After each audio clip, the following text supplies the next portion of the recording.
What's up, YouTube? First and foremost, want to thank everybody that's been subscribing and hitting those likes and running it up, growing every single day. I can't wait till I get to 1,000 or more subscribers so I can go live and talk to y'all. I'm gonna jump straight into this video.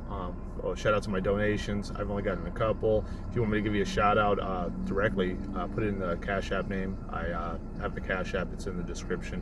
Also got Patreon. My Patreon put my very first video up. It's pretty cool. That's another way you can support me. If you don't want to donate, you can do that. And of course, running the likes up and subscribing and commenting is the free way and a very nice way to support me as well. I do live in my car, but I want to jump into this video. So this is homeless true ghost stories, and these are ghost stories that have happened directly to me. So this isn't hearsay. This is my word. You know what I mean? So when I was 13 years old, I kept on taking God's name in vain. All day, and it's a word I don't say anymore. I don't say that word, and it's because of this what happened, right? So I'm 13 years old, and I keep saying the word all day. And if you don't know what it is, it's GD, right? That's the closest way you're gonna get me to say it is just the abbreviations, but taking God's name in vain. And I kept doing it all day, and I just felt real angry, man. There's no excuse for it. I just felt real angry that day, and that word came out of my mouth every other sentence. You know what I'm saying? All day long. Before I go to bed, I kind of hear something like it sounds like my voice in my head saying that I was going to pay for doing that. I thought it was my mind playing tricks on me. I didn't think much of it. It was like it felt like it was a thought in my head, but it wasn't my thought, and it did sound like my voice in my head. You know what I'm saying? Like my voice. I'm talking with you. I don't hear voices in my head. I'm not crazy. I'm okay. You know what I mean? So I go to bed, and when I go to bed, I'm asleep, and I'm on the top bunk of a bunk bed. I got my brother who's on the bottom bunk, and we used to share a room at this time. I go to sleep, and I wake up, and I wake up violently. So like literally, I'm asleep, sleeping on my back. I wake up with my body just being thrown up and down like this. So like my legs are still here. This is my top of my body going like this, right? Just crazy like that.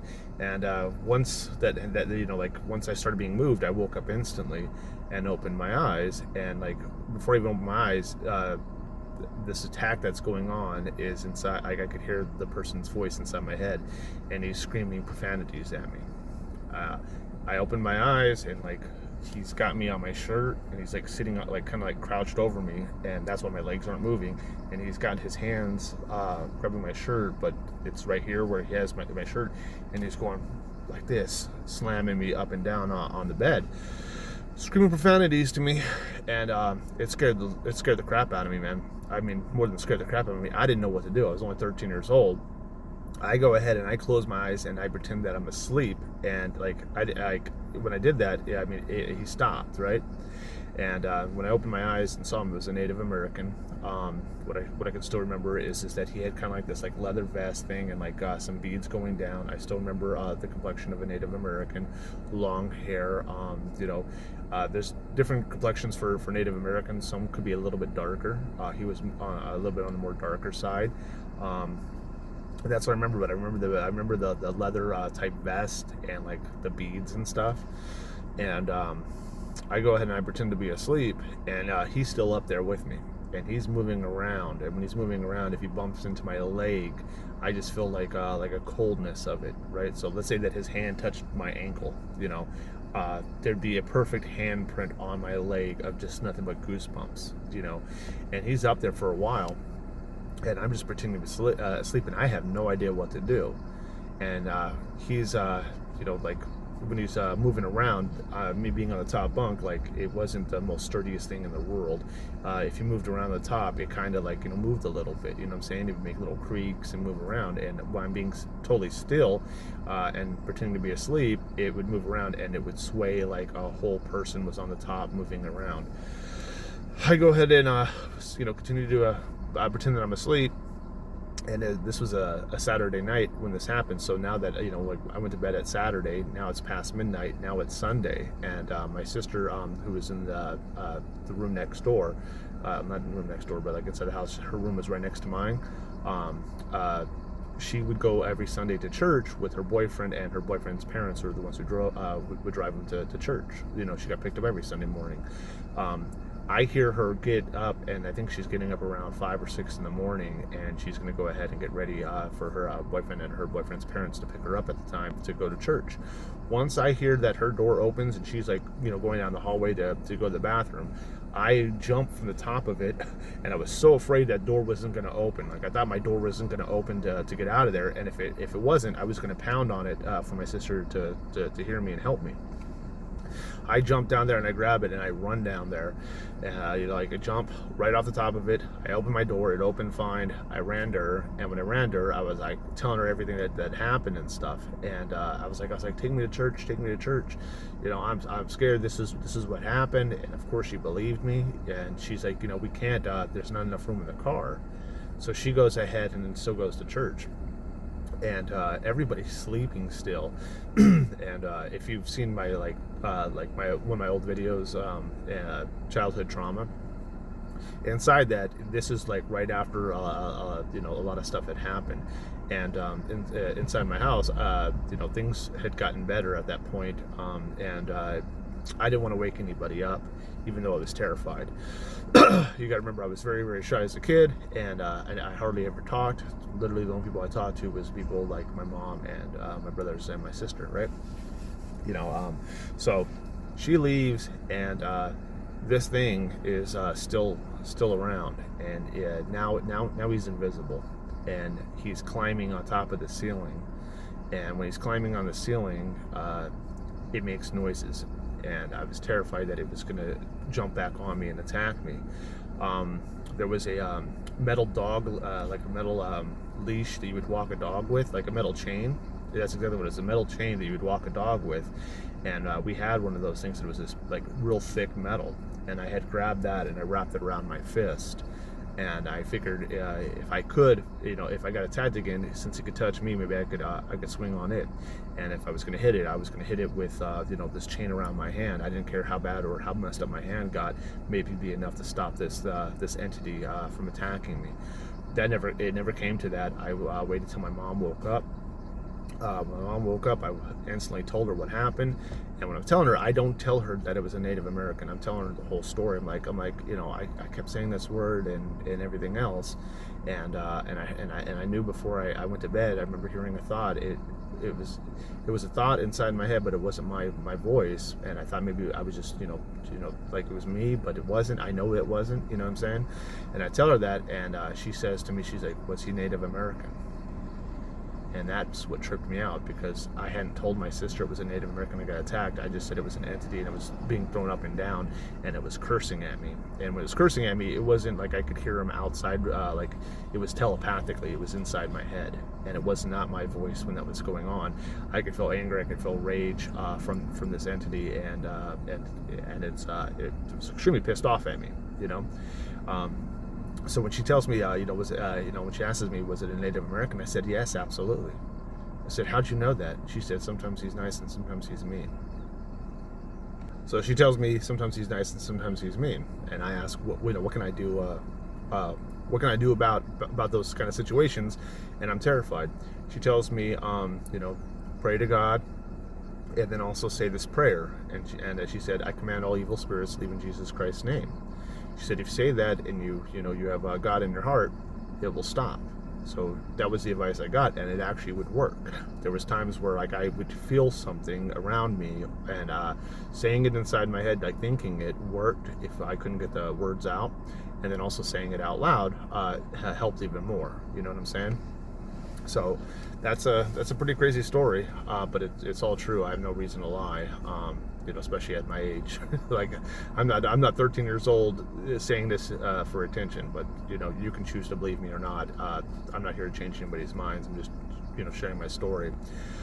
So this one, the next one happened maybe about a month or two later after that, and this one's not a bad one. This was actually a good ghost story. So if you watched my traumatic childhood video, I talk about how my mom got really sick, and it ended up being multiple sclerosis, and she was unable to walk, and she was unable to eat and feed herself. So this is exactly at that time period. So maybe it wasn't a couple months after that, but I know it was around the same time, like 12, 13 years old. Can't 100% say exactly, but it's okay nonetheless. I would be the only one in my house with my mom, and I would always wake up and I would pick her up and take her to the bathroom, and then let her use the ladies' room, and then when she was finished up, get her. I used to hand feed her, and she only had enough strength to take a bell and ring it. If she really needed my attention, she could do that, and I'm able to hear very well, at least. I mean, I hear very well already, but back then, extremely well. Like, I could hear if somebody whispered, damn near in the backyard, and I'm in the front yard. I can almost pick it up, but nonetheless, she could ring that thing, and that thing was loud as hell. But my room was right next to hers, and I used to always wake up really early. As a kid, I'd go to bed early and wake up early. This one particular time, I woke up at like 3 in the afternoon. And I wake up, and I'm like, the first thing that I do is oh my God, I saw the clock in my bedroom. I woke up, I'm like, oh my God, my mom's been laying there, and I was the only person that that was home, so she needed to eat, me taking her to the bathroom, all that stuff. I wake up, and she's the first thing I think of is, oh my God, my mom is been waiting for me all day, and how in the hell could I sleep through this? This is so irregular. I run to her bedroom, which is right across my bedroom. I run her bedroom, and she's not there. So I'm running, and I'm frantic, man. I'm like, where's my mom? Where's my mom? And I'm running through the house looking for her, and she's walking in the kitchen, and she's walking pretty damn good. You know what I'm saying? She wasn't able to walk at that, right after this happened. This is a very long time ago. She's walking like nothing happened, and I'm almost in tears, Mom, I'm so sorry. I don't know why I overslept. I promise I went to bed early last night. I don't know why I woke up like this. What's going on? And she's like, sit down. And I sit down, and she's like, everything's okay. And I go, and you're walking, what happened? And she goes, I kept pounding, because she would ring that bell, or she could hit her wall that was if she hit her wall, just take her arm and tap at the wall. It was, my bedroom was right next to hers. I'd hear it instantly, and that would be more than enough for me to wake up. She's like, I kept on doing that, and I really had to use the ladies' room, and I kept on doing it, and nothing was happening. And she said that an angel appeared. And told her it was okay for her to walk. And when that angel said that, the way she described the angel was exactly what they, what you would typically look like. I'm going to show you something that, I live in my car. I am homeless. This is something that I always carry around. I've had similar pictures like this when I was a kid, hanged up on the wall, but typical angel,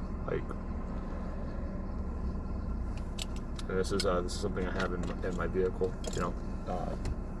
When I wasn't living in my vehicle, I had that right next to my nightstand and in my apartment, and I've always had that thing next to me. When I was a kid, we had a bigger picture of that, and that would be of course in my sister's room when I was real little, and then I'd have that in my bedroom as well. But yeah, she said an angel appeared, and that's basically how she described what the angel looked like. It looks like what would have been painted before and things like that, and told her that she was able to walk, and she was able to get up and walk to the bathroom, and everything was okay. Sorry about the transition. I do gig apps. I said, you guys know that I live in my car, but I do gig apps, DoorDash, and Uber Eats. So if I get an order that's reasonable, I'll go ahead and take it, and just trying to make some money during the day. So had to set up my camera, had to do an order real quick. But nonetheless, next story actually just happened a few months ago. On previous videos, I've talked about how I do leave some clothes and some sentimental stuff at friends' houses, just 2 boxes, right? Got 2 friends with about 2 boxes. One's a duffel bag and a box, the other one's 2 boxes, and some of it is clothes and stuff like that that I can't carry all my clothes with me, and I don't have a whole lot, but typically don't carry my winter clothes until it's winter time. So a few months ago, when it started getting cold, I had to pop over there and get some of my winter clothes, right? So I pop over there, and 90% of the time that I show up there, I always feel bad energy. It's not good spiritual vibes or anything like that. You know, they say the word GD all the time. When we're out in public, they'll say excuse me or sorry because they know that I find that word very offensive. They know the story of why I don't like it. You know, after that day that happened when I was 13, that was the first story I'm talking about on here. Is, you know, it's something I don't say, and I honestly don't like movies that say it. Like I cringe. It's basically a cringe word, and I find it offensive, right? So while I'm there, is my friend's wife and my friend's you know, their daughter, and their daughter has special needs. And while I was getting some of my stuff, special needs daughter said that, you know, she that a ghost was talking to her, and this isn't you know, this isn't like the first time she said something like that before to her mom. Says, you know, the ghost is talking to her. She says, what are they saying? And I'm just going through my duffel bag and, you know, getting my clothes and stuff like that through you know, from you know, just getting my stuff. She says talking about AlienAscend. Of course, she says my real name because they know me like that. Says you know, they're going to attack AlienAscend, and they're going to get them. And when she says that, and this is only a couple months ago, so this is you know, like right before it started, you know, winter was really kicking in. She says that, and I said okay. And what I was saying okay was I wasn't saying, like, I wasn't inviting you know, something to attack me. However, that's how they took it, you know. When I said okay, I was just like, okay, that's what they told you, you know. So I said okay, and when I said okay like that, instantly, like, I felt like something was trying to possess me. Right then and there, it felt like something was trying to go inside me, and like inside my heart, inside my head. Why it was like right as it was doing that, I went ahead and started saying out loud, I command all evil spirits to leave in Jesus Christ's name. However, every time I got to the part of saying Jesus, I would stutter constantly, and I couldn't get the word out, so I kept on repeating myself, Jesus, like that, right? And then when it was trying to 100%, it didn't feel like it wanted to take full control over me. It felt like it wanted to like almost get there and scare the crap out of me. I could be wrong. For all I know, it could have been something that was trying to take full control over me and be a full-blown possession, which has never happened before. This is the first time something ever tried to possess me, and I hope it never ever happens again. So it's trying to do that, and while it's trying to go ahead and do that, it feels like I have lost like the ability. I lose the ability to speak. So, like, because I couldn't say it, but I know by saying that prayer inside my head, by thinking it, that it will work, right? Because there's been times where I say it inside my head and I feel way better, and it feels like I'm safe because I've commanded all evil spirits to leave in Jesus Christ's name, you know. So I can't even think. It feels like I have lost the ability of English language, and that it probably feels like you know, if you've ever had sleep paralysis or seen somebody you know, go through it, it feels like that, like where I'm all stuck and like you know, contorted, you know what I mean? And I'm fighting this contortion and trying to get the ability back to move and being able to speak and knowing what the English language is, right? And then while this is going on, I screamed the word, like, finally from fighting it, I went ahead and screamed the word help. And this is all in front of my friend's wife and her daughter. I'm like, help, help, like that. And I would imagine that if you saw somebody doing a prayer and they couldn't get through it, and you had just been told that, you start doing a prayer or you try to help the person out, both of them were froze, man. Like, they were froze stuck. So it was like they were froze stuck. And then after I said the word help and I was fighting, I was able to take a couple steps. And when I took a couple steps, I finished saying that. And once I finished saying that, it wasn't trying to attack me anymore. My friend's daughter, who special needs, went ahead and said, you know, AlienAscend, why are you so panicked? And she doesn't know the word panicked, and that's exactly what I was. And after I said it, it wasn't like, oh, everything's good. It felt like a whole lot of energy was taken from me. It felt like I was extremely cold. I started going through my wallet because I carry this around. I used to have this on my neck, but the chain busted. This blessed St. Thomas. I took this out and was holding it and was doing prayers. And like, while I was like when I was going through my wallet before I had a chance to get that, that's when her special needs daughter was like, a quick transition, kept getting notifications, and it was bothering me. So jumping right back in there, she tells me, why are you so panicked? And when she says it, she's like, AlienAscend, why are you so panicked? And I was going through my wallet and I was looking for, it's been blessed before, and it's still blessed now. It's blessed, and it's St. Thomas. I'm trying to hold it so you can see a little bit better.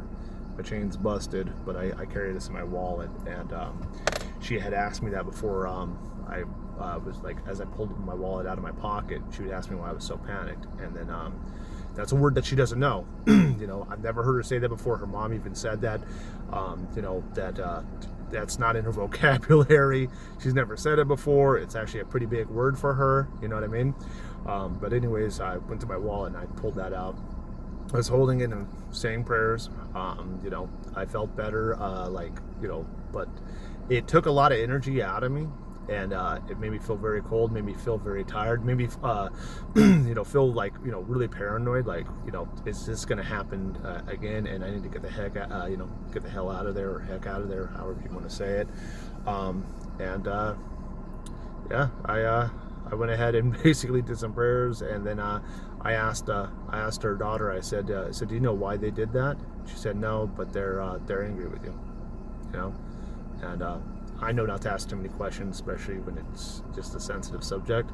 I go ahead and I say some prayers around that house, and I told her, like my friend's wife, I tell her, I don't think it's such a good idea to always doing this and bring bad energy and stuff like that. And she was like, she was basically apologizing. I talked to him. I was like, hey, if you see somebody trying to do a prayer and they just got told that they were, going to be attacked, and you see that I'm struggling and stuff, I wish that you would have helped. You could have jumped in and started praying. You could have, tried to help me out here, And she told me, she's like, I was like frozen. She's like, it felt like I couldn't, like, this is what my friend's wife told me. She's like, it felt like I was looking at this whole situation through a TV screen, and that I was just zoned out and I couldn't do anything. So maybe what was happening to me, there was something preventing them to help me. But nonetheless, I was like, man, I'm your friend. If you see me struggle like that, jump in and do a prayer. Try to help me out. That's what I would do. But also, I don't know what it feels like for them to be zoned out like that. Where they feel like they're, like she told me, she's like, it felt like I was watching a TV screen, that she couldn't do anything. So maybe she had a little bit of that paralysis going on with her. I have no idea. But I'd like to imagine that, if she could have helped, she would have, But nonetheless, I wanted to share that story with you guys. I want to talk about some other stuff too, ghost story wise, right? So ghost story wise, a little bit later on in life, like when I'm in high school, I got brothers and sisters. I'm the youngest in my family, and they got some friends, and they like playing with the Ouija board at this particular time of their life, or they got it and they wanted to play with it. I shouldn't even say the word playing with it. It's, you don't touch that stuff. There's a movie, Exorcist 1. I won't watch that. I don't like, I like horror and scary movies. However, I don't like ones with religious context to it. It bothers me. You know what I mean? So Exorcist, that religious context, and it being based on a true story, and that it was meant to be more like a documentary. But I've never liked that movie. It's something I can't sit through and watch. That's like literally the only one that that and anything religious, I really don't mess with. So they had a Ouija board, and I think I'm like a freshman or sophomore in high school, and they're messing with it. I shouldn't even say messing with it. They're doing it, and when they're doing it or whatever, it's reading everybody's minds. So somebody will say something like, what am I thinking? And the person was thinking about an old Bone Thugs and Harmony song or CD called Mr. Ouija. I don't know that song. I mean, I'm sure I've heard it before, but I don't know if it's the album or the name of the song. It went to MR, and then it went to Ouija at the top. Maybe it's kinetic energy, maybe it's something else. It started spelling. We had a dog when we had growing up we had a lot of dogs, but this particular time we had a dog that was in my mom's room all the time. Like, you know, she would go sleep in there and stuff, and it spelled that dog's name out. And when it did that, the dog started barking crazy, and out of nowhere, and that was very you know, you know, not very familiar for, you know, that's you know, that's something that never happened before. You know, they messed with it a little bit and stuff like that, and of course I didn't want to touch any of that stuff, and you know, it said very vulgar things, like very provocative things. It said things like it didn't like me whatsoever. It said nasty things about my mother. It said nasty things about my sister, you know, derogatory things that you shouldn't say, you know. It said things like that. So I guess I shouldn't have been listening or even being in the room, but that happened. And, you know, I just wanted to throw that out there. I am homeless. I do live in my car. Any and all donations, I'm not begging, would help me out. If you would like to support me another way, you could go ahead and you know, join my Patreon. I put videos. My videos on Patreon are ones that I wouldn't put on YouTube. It just wouldn't align very good.